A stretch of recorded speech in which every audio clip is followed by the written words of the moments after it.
নমস্কার বন্ধুরা, আরও একটি রেসিপি নিয়ে চলে এসেছি। আমার খাই খাই বাই চ্যানেলে সবাইকে স্বাগত জানাই।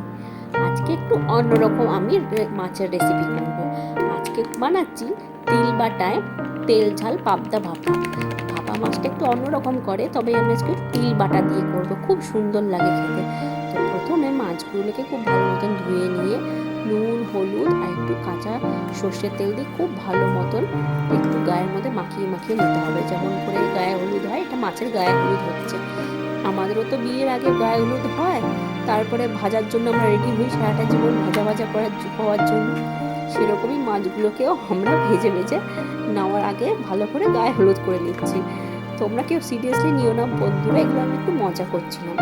তারপরে মাছগুলোকে খুব ভালো মতো মেখে নিয়ে আমি একটা সাইডে রেখে দিলাম। তারপরে আমি একটা পেস্ট বানিয়ে নেব। পেস্টটাতে ফার্স্টে এই যে শস্যটা, একটু পোস্তদানাটাকে আমি খুব ভালো মতন আগে শুকনো খোলায় গুঁড়িয়ে নেবো। তাতে কি হয়, পোস্তটা খুব ভালো মিহি বাটা হয়, ছাকড়া ছাকড়া থাকে না, জলে ভিজানোও লাগে না।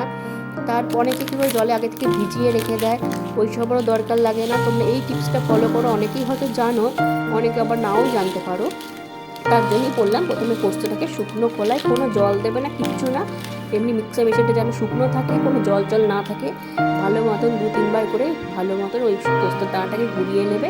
তার মধ্যে ওর মধ্যে আমি দিয়েছি 1 চামচের মতো কালো সর্ষে, 1 চামচের মতন হলুদ সর্ষে, আর একটুখানি কাঁচা লঙ্কা দিয়েছি, আর দিয়েছি তিল, এই 2 টেবিল চামচের মতন তিল দিয়ে, আর একটুখানি লবণ দিয়েছি যাতে সর্ষেটা তেতো না হয়ে যায়। খুব ভালো মতো সবগুলো একটু বেটে নিয়েছি।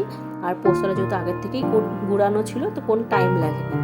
বেটে নিয়ে খুব এবার একটা পেস্ট করে নিয়ে এই যে মাছগুলো আছে, এই মাছগুলোর উপরেই খুব ভালো মতন আমি প্রতিটা মাছ এইভাবে মশলার সাথে ভালো করে মেখে মেখে নেব।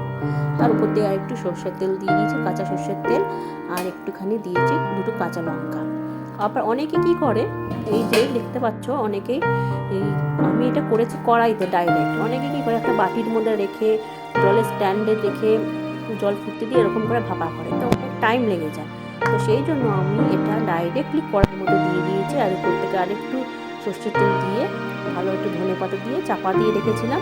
দেখো আমার হয়ে গেছে, বেশিক্ষণ টাইম লাগেনি, 10-15 মিনিট রেডি হয়ে গেছে। কত সুন্দর লাগছে, মাছগুলো পুরো সেদ্ধ হয়ে গেছে, কত সুন্দর আমার তিল বাটায় ভাপা সর্ষে দিয়ে রেডি হয়ে গেছে।